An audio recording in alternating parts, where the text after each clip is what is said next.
Bismillahirrahmanirrahim. Assalamualaikum warahmatullahi wabarakatuh. Alhamdulillahirabbil alamin. Walladzi arsala rasulahu bil huda wa dinil haqq liyudhhirahu 'ala dini kulli. Wa kafa billahi syahida wa asyhadu an la ilaha illallah wahdahu la syarikalah. Wa asyhadu anna Muhammadan abduhu wa rasuluh. Allahumma shalli ala Muhammad wa ala alihi wa ashabihi wa man tabi'ahum bi ihsanin ila yaumiddin. Ya ayuhan nas, ittaqullah, inna zalzalata sa'ati syai'un 'azim yauma tarawnaha tadhalu kullu murdi'atin amma arda'at wa tad'u kullu dhati hamlin hamlaha wa taran nasa sukara wa ma hum bisukara walakinna adzaballahi syadid. Wa ba'du, fa inna astaqal hadisi kitabullah wa khairal hadyi hadyi Muhammadin sallallahu alaihi wasallam. Syarrul umuri muhdatsatuha fa inna kulla muhdatsatin bid'ah wa kulla bid'atin dhalalah wa kulla dhalalatin finnar.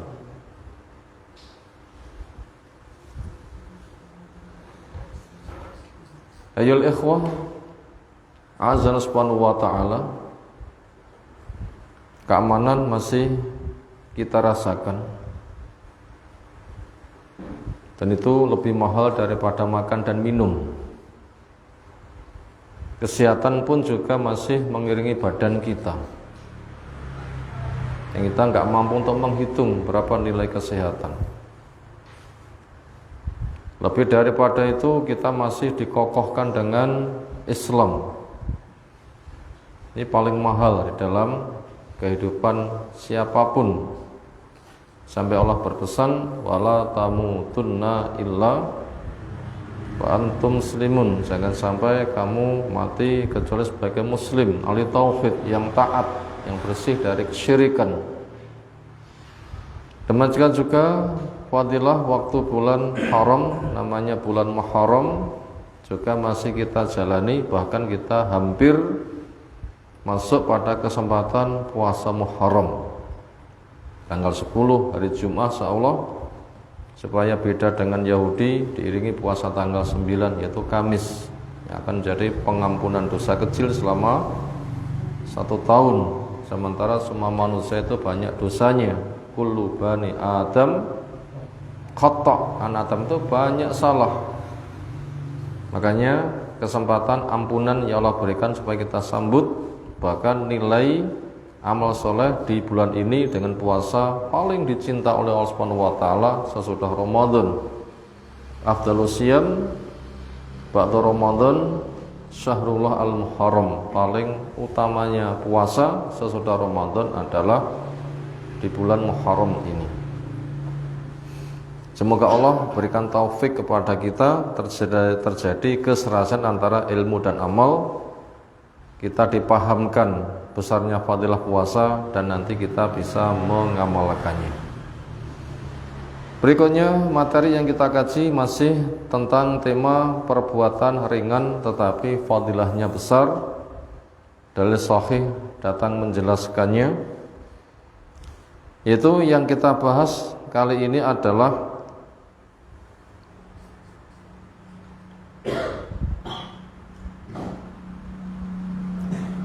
cara mendapatkan kemudahan ketika manusia dikembalikan pada Allah Ta'ala.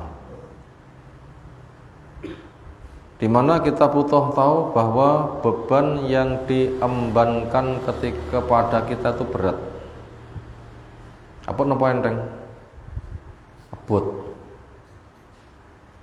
Pertama, kondisi manusia lemah. Wa khuliqal insanu dhaifa. Manusia dicipta dalam keadaan lemah. Apalagi lahir gak punya ilmu. wallahu akhrajakum min butuni ummahatikum la ta'lamuna syai'a. Allah yang melahirkan kamu dari rahim ibumu, waktu itu kamu gak punya ilmu sama sekali. Sementara kita menyanggupi memikul beban berat, langit, bumi, gunung gak mampu. Ya Allah menjelaskan, wa aradnal amanat 'alas samawati wal ardi wal jibal fa abaina ayyahmilnaha wa aswaqna minha wa hamalaha al insan innahu kana zaluman jahula. Sudah saya tawarkan amanat ini pada langit, gak mampu. Bumi gak mampu, gunung-gunung gak mampu. Manusia yang menyanggupi, banyak zalimnya, banyak kebodohannya. Di balik itu kehidupan itu serba repot. Apapun keadaan itu repot. Enak itu orang memandang, pelakunya repot. Walaupun kata yang memandang enak dia. Karena menyebutkan laqad khalaqnal insana fi kabad. Kami cipta manusia dalam keadaan repot, rebiek. Makanya kita butuh menempuh jalan untuk mendapatkan kemudahan. Bila sudah dimudahkan nanti akan mudah. Termasuk Al-Quran yang berat ketika dimudahkan jadi mudah. Law anzalna hadzal qur'ana ala jabalin la ra'aitahu khashi'am mutasaddiam min khasyatillah. Andaikan saya turunkan Al-Quran kepada gunung, kamu akan melihat hancur tunduk lembut karena takutnya kepada Allah. Berat sekali. Tetapi kepada orang yang bermujahadah, bekerja keras, memohon pada Allah Ta'ala, akan dimudahkan.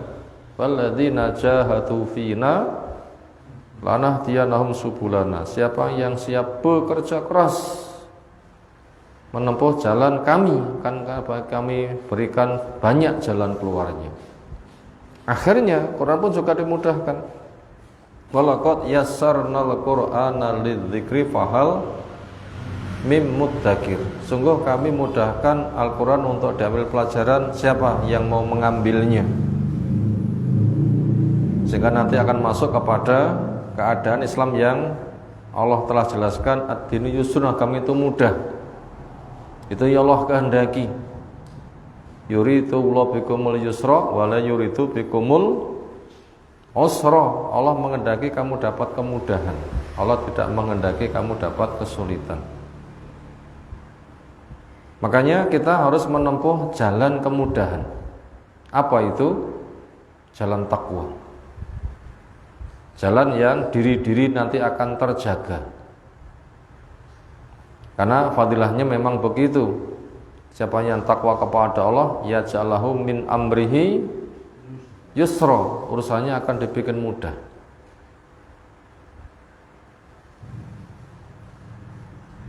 Itu fadilah yang Allah berikan, akan diberikan kemudahan. Makanya siap bekerja keras dulu. Yang itu tidak lama. Sampai ada ungkapan, siapa di masa mudanya tidak mau menelan pil pahit cari ilmu, masa tuanya dia akan kepahitan terus. Makanya ilmu itu merupakan kunci. Bolehlah kita tua tapi jiwanya tidak boleh tua. Kita sampai pun rumah sepuh apa dari?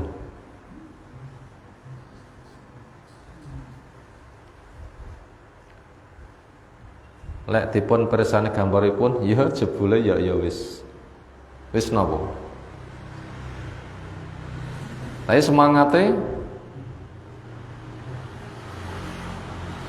gak pernah pudar. Yang paling jadi inti kehidupan itu semangat itu.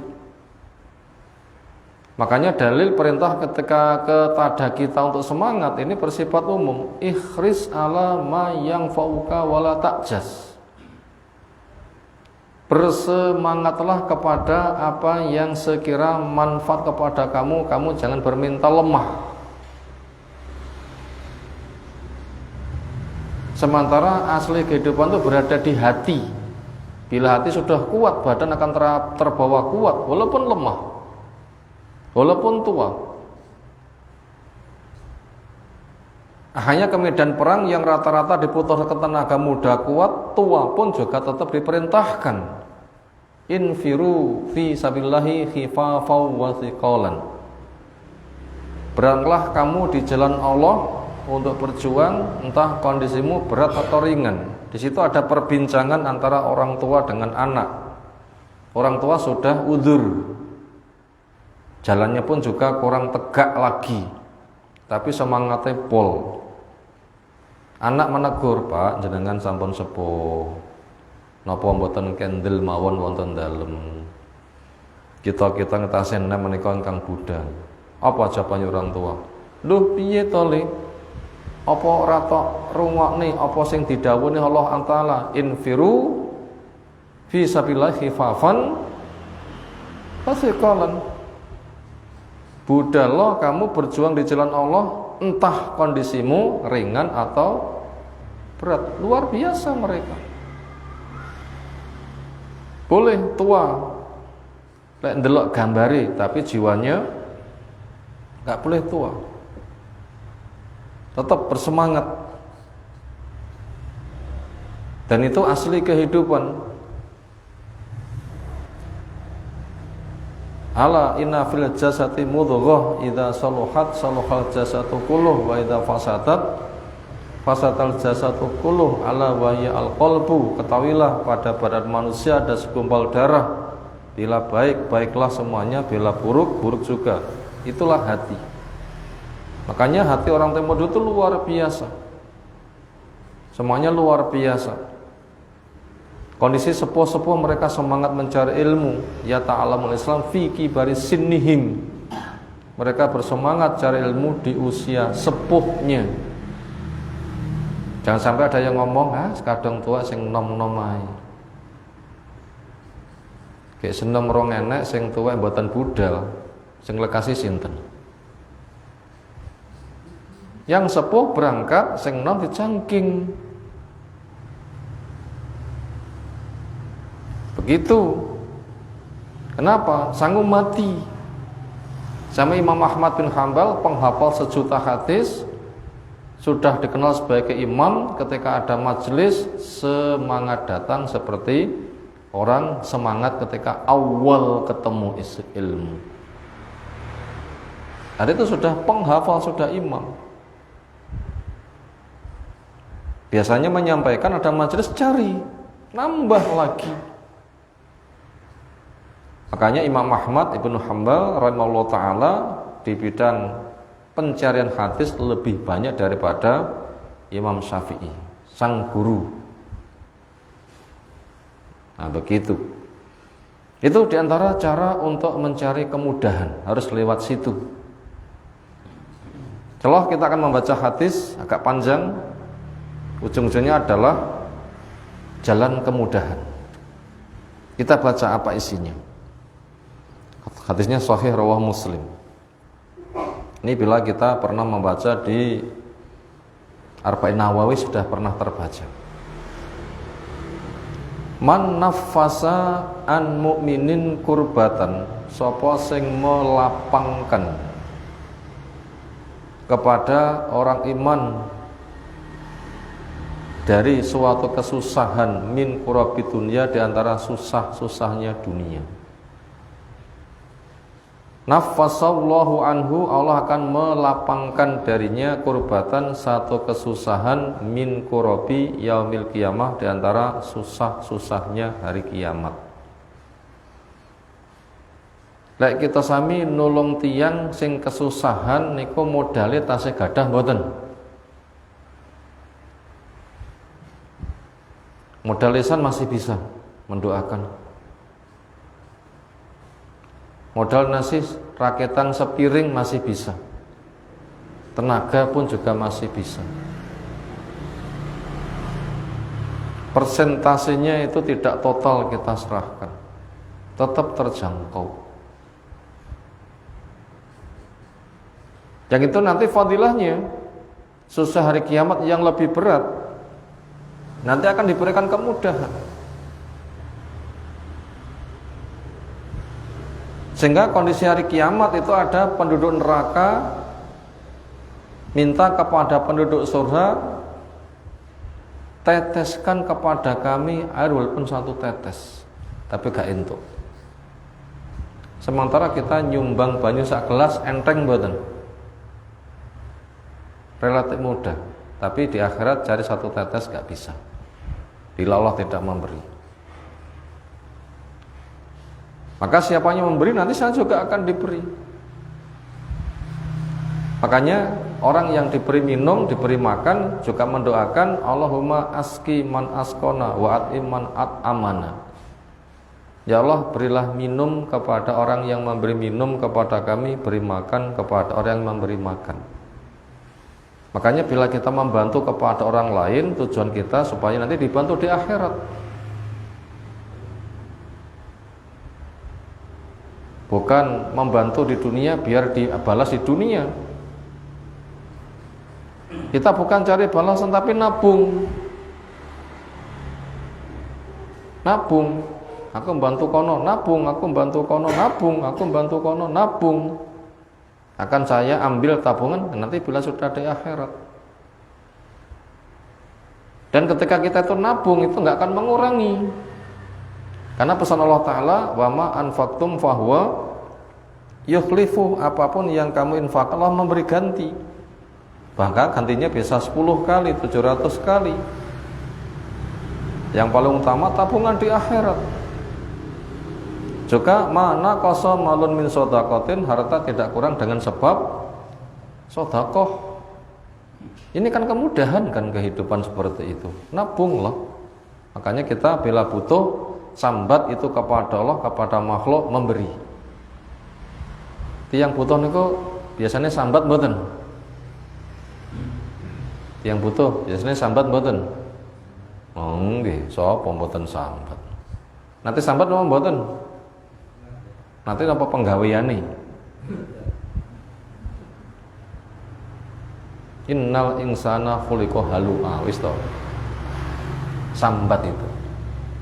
Idza masahu syarru jazua wa idza masal khairu manu'a. Manusia itu jazuk, berkeluh kesah. Dapat kejelekan, wes sambate ngaru napung. Apa ngaru napung? Wa idza masal khairu, dapat kebaikan disambat juga. Lek apik wae cek sambat apa neh? Boten apik. Silahkan, memang manusia terlemah. Senjata untuk kuat itu dengan mengadu. Tetapi mengadunya jangan kepada yang lemah, tapi mengadunya kepada yang kuat.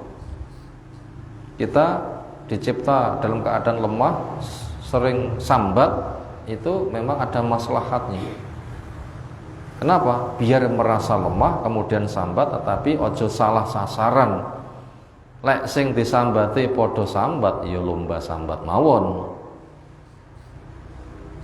Napa wonten? Wonten kondisi di padang mahsyar. Satu adegan dipertemukan keluarga. Di antaranya bapak berpertemukan istri dan anak. Kondisi yang sangat berat. Tanya sang suami, "Hai istriku, sepengetahuanmu aku jadi suami yang seperti apa menurut penilaianmu?" Apa kata sang istri? "Sebaik-baik suami." "Mbok yo, aku tak tulung dengan kebaikanmu walaupun sedikit." Apa jawabnya? "Duhai alangkah ringan apa yang kau minta, tetapi saya juga punya kondisi yang sama." Itu namanya sambat kepada sing sambat gak selesai. Di pertemuan pada anaknya, "Wahai anak-anakku, menurutmu saya bapak yang gimana?" Jawabnya, "Sebaik-baik bapak." "Mbok yo, bapakmu tak tulung dengan kebaikanmu itu walaupun sedikit." "Doi alangkah ringan apa yang kau minta, tapi kondisiku juga sama." Makanya mengadu kita yang supaya fadilahnya besar, arahkan saja kepada tempat pengaduan yang memang itu sebagai asli tempat pengaduan. Sinten niku? Allah Ta'ala. Itulah seperti Nabi Yakub ketika diuji dengan anak-anaknya yang reno-reno, sampai ada yang ngancam hendak membunuh pada Nabi Yusuf, akhirnya dibuang. Dan berbagai macam peristiwa yang semisal itu ternyata kelemahannya berkeluh kesah mengadunya itu kepada Allah sambil mengatakan innama ashku basi wa husni ilallah. Ya Allah, saya wadulaken, saya aturaken, saya adukan susah dan kelemahanku kepadamu, nanti akan kuat. Karena Allah memberikan jaminan ud'uni astajib lakum, dongo nanti saya ijabah. Nah begitu, dongo nanti saya ijabah. Makanya ketika kita tuh mengadu itu kepada Allah, diupayakan tidak kepada makhluk. Kenapa? Kono disang penak mek sawangani, ning kenyataane sami fata morgana, dari jauh tanpa air didekati nihil, ada. Nah begitu. Tapi kepada Allah ada di depanmu. Nah begitu. Ada di depanmu. Nah begitu. Allah akan ijabai, qarib, sangat dekat sekali. Wa idza sa'alaka ibadi anni fa anni qarib. Bila hambaku tanya kepadamu tentang saya, jawaban saya itu dekat. Ujibu da'wata idza ta'an. Saya ngijabai dungane wong sing ndonga ketika dia itu mau berdoa kepada saya. Makanya bila kita dalam keadaan lemah, setelah mengadu kepada Allah, berikutnya kita bergaul, maka lapangkan orang lain dengan modal semampu kita. Nanti kita punya tabungan untuk dapat kemudian di akhirat. Sementara beratnya kondisi di akhirat itu adalah nggak bisa dihitung. Semakin lama semakin berat dan tidak ada batas waktunya. Lalu di dunia cek terjangkau ada batasnya. Pinten suwene tiyang susah wonten donya? Swidak, 30, 80, 90, 100 punjul jarang. Nek swidak menika pun swidak pun meh entek ngoten nggih. Nek 70 sak menika pun 70 nggih meh entek. 100 punjul itu jarang-jarang. Artinya apa? Artinya itu sebentar. Tapi kalau di akhirat itu tidak ada batasnya. Nggak ada batasnya. Makanya lapangkan kepada saudara kita, lihat kondisi, beri sumbangsih apa yang sekira bisa kita berikan. Tujuannya kita hendak menabung supaya Allah suka memberikan kelapangan nanti di hari kiamat yang sangat berat. Itu cara untuk mencari kemudahan itu ke sana. Berpikir jauh ke depan.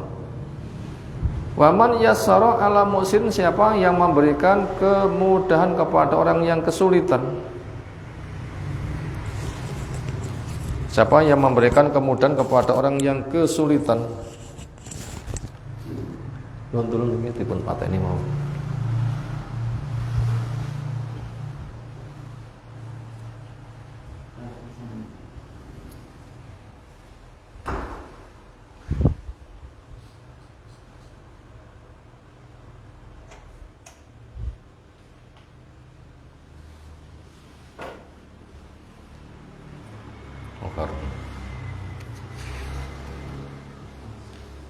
Di antara contoh memberi kemudahan kepada yang kesulitan yang sering terjadi itu adalah orang yang punya beban hutang. Yang sering diambil contoh itu. Ya sarallahu alaihi, Allah akan memberi kemudahan kepada dia di dunia maupun fil akhirah, di akhirat. Orang punya butuh kemudian bekerja, hasilnya nggak cukup, itu miskin. Kadang orang itu berhutang, Diupayakan orang mencukup-cukupkan, bila terpaksa ya monggo. Diupayakan kadar hutang yang kita berhutang dengannya diupayakan sesuai dengan apa yang kita punya sebagai jaminan. Bila nggak punya jaminan terpaksa hutang, jadikan orang yang dihutang itu betul-betul kepercayaan dan Allah mau dijadikan jaminan untuk dia. Maknanya dia mau menerima apa jaminanmu Allah. Jadi orang-orang betul-betul kepercayaan. Jangan sembarangan berhutang. Karena kisah Israiliyat itu ketika hutang piutang itu dua mukmin yang baik. Aku siliono, nggih apa? Nggih usaha. Piro semene? Jaminanmu apa? Allah. Seksimu sapa? Allah. Ya wis. Dibayarkan ke sana pun sembarangan. Jaminanmu apa? BPKB. Lek rasa balekne sita. Ki regane piro? 50 juta. Dirego piro? 10 juta. Wah, nggih badine pinten malian. Jangan begitu. Makanya bila tidak mendesak jangan utang. Juga doa Nabi sallam, Allahumma inni a'udzubika minal ma'tham wal maghram. Ya Allah, jaga saya dari terbelenggu hutang dan dosa. Tapi itu berat. Barang yang kita pinjam kita pakai, potensi entek iya, balik ini gimana? Sekarang saja belum bisa, besok kan berpotensi lebih nggak bisa. Kenapa? Mungkin besok malah mati. Sekarang belum mati saja sudah ndak iso, besok mati kan luwih gak iso. Supaya kita tidak berlonggar-longgar untuk berhutang. Makanya ketika berhutang itu upayakan ada jaminan. Keluarga butuh diberitahu hutangku semini, sing nggih calon bayar iki. Senada dengan itu. Bapak apabila tidak, itu di alam kubur hanya semata belum dibayar itu sudah panas. Makanya Nabi SAW itu ketika diminta untuk nyolati itu nanya dulu untuk membebaskan hutang. Ketika belum ada, belum mau nyolati. Ketika sudah ada yang menjamin baru disolati.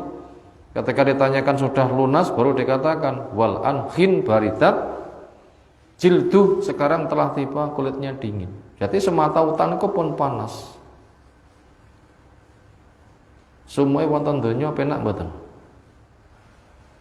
Penak mboten? Ra penak. Nek alam kubur luweh ora penak. Nek donya tasih wonten sing ngipiti, sinten sing ngipiti? Damel kipas kan dipiti punan lagi. Napa dalam kubur dicepai kipas ngoten nggih? Nggih. Ya jelas tidak ada fungsinya. Kenapa? Kuburan tidak sama dengan alam kubur. Kuburan nggak sama dengan alam kubur. Kuburan di mana? Ya kono kae. Alam kubur mana? Itu yang kita tidak tahu. Saya tidak tahu. Nah, supaya kita mendapatkan kemudahan, kalau ada orang itu punya hutang, berilah hutangan. Nah, begitu. Ketika belum waktunya, belum mampu membayar, beri tunda. Sekira harapan untuk bisa membayar itu tidak ada, bebaskan. Allah menyebutkan wa in kana dzu usratin fanadhiratun ila maisarah wa an tasaddaqu fa khairul lakum. Apabila dia kesulitan maka beri tenggang waktu, fanadhiratun ila maisarah. Apabila kamu sedekah kan lebih baik. Itu diantara bentuk memberi kemudahan kepada orang yang kesulitan. Bahkan dengan memberikan pinjaman 2 kali, nyili pisan kembali, butuh sili lagi kembali, itu nilainya sama dengan sudah infak sejumlah yang ia pinjamkan. Makanya supaya banyak memberi kemudahan, nanti akan dimudahkan dunia maupun di akhirat. Waman satara musliman satarahullahu fid dunya wal akhirah. Siapa yang menutup aibnya orang beriman akan ditutup aibnya di dunia maupun di akhirat. Orang yang gada aib niku dibagi dua. Ngati-ngati iso salah dan hobi salah. Tiang Islam ngati-ngati ning iso salah, sing sitok hobi salah. Aib sinten kang dipun tutupi? Sing ngati-ngati iso salah napa sing ugi hobi salah? Jawab, sing ngati-ngati. Sing hobi salah itu malah diwaspadakan. Lek srawung karo fulan ngati-ngatinya apa hobi salah, diwaspadakan. Al-hadar wa tahdhir, pribadinya waspada, yang lain diwaspadakan. Kenapa? Karena sudah masyhur kesalahan dia, selalu memakan korban. Tetapi yang kita tutup adalah orang yang ngati-ngati tapi so salah. Itulah yang harus kita tutup. Nah begitu. Apabila dirasani kita segera menghentikan. Dijatuhkan martabatnya, kita bisa untuk membelanya. Tujuannya untuk menutupi aibnya. Bila kita butuh nasihat, 4 mata saja. Bila kita belum mampu, kita doakan. Tutupi aibnya. Itu untuk orang yang sudah ngati-ngati tapi bisa salah, maka itu jangan sampai dijatuhkan. Nah, orang yang bisa menutupi salahnya seperti itu nanti akan ditutup juga aibnya dunia maupun di akhirat. Wallahu fi aunil abdi maka abdu fi auni akhi. Allah itu selalu menolong hambanya selagi hamba mau nolong kepada saudaranya. Ini cara untuk menggapai kemudahan dengan sedikit modal tapi hasilnya besar. Tiang bakulan itu butuh pahitan mboten. Pahitane 1 juta, ngersakne badhe pinten? 10 juta. Ki monggo ki mau.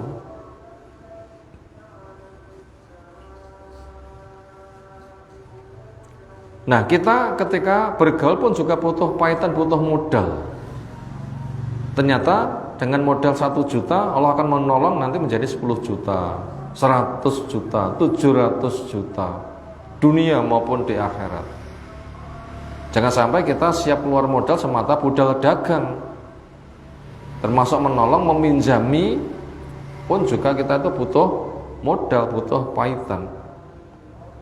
Justru itu tidak hilang, makan bertambah, karena jamin Allah Ta'ala, Allah akan selalu menolong hambanya selagi hamba mau nolong kepada saudaranya.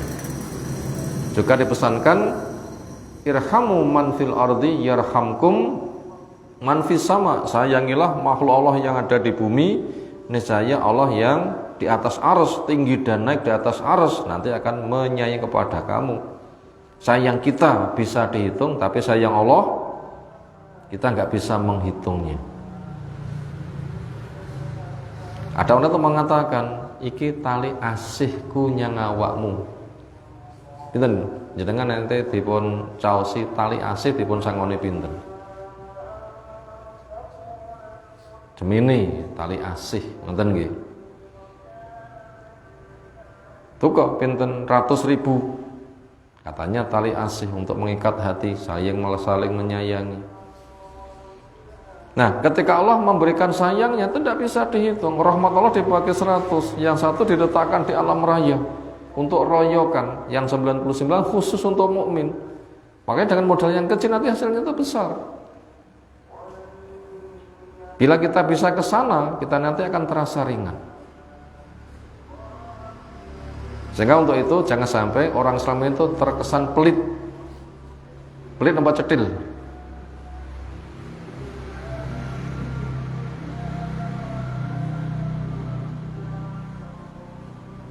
Berikutnya, semua itu dikerjakan dengan ilmu. Tanpa ilmu nggak mungkin. Karena bawaan dasar itu kikir, penyembuhan itu pakai ilmu, kalau tidak dipelajari sulit. Makanya setelah disampaikan proyek, sekarang disampaikan solusinya dengan cari ilmu, bagaimana pesan Nabi SAW, man salaka tariqan yaltamisu fihi ilman sahhalallahu lahu bi tariqan ila al jannah. Sapa sing salaka suluk, jenengan penate suluk napa dereng? Suluke dalang dereng nggih.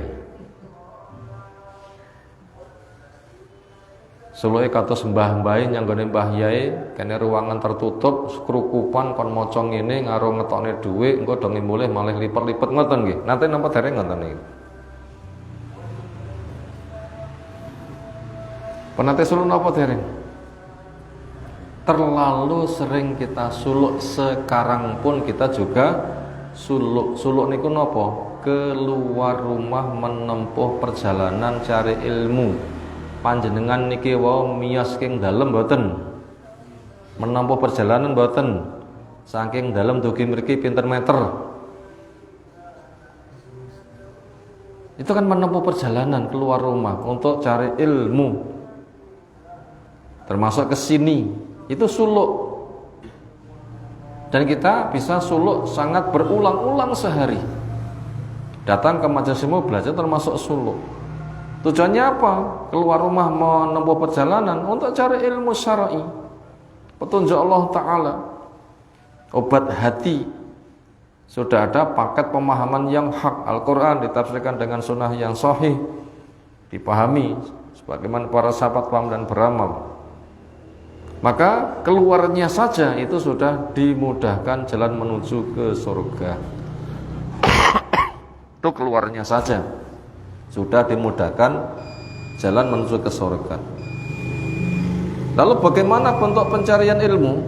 Wa ma satama qaumun, tidaklah suatu kaum membuat acara ngumpul-ngumpul fi baitin min butilah, di sebuah rumah di antara rumah-rumah Allah. Jelas kali ini kita membuat acara ngumpul-ngumpul di sebuah rumah, di rumah-rumah itu masjid, tanah dibangun bangunan, di bangunan itu disebut nama Allah.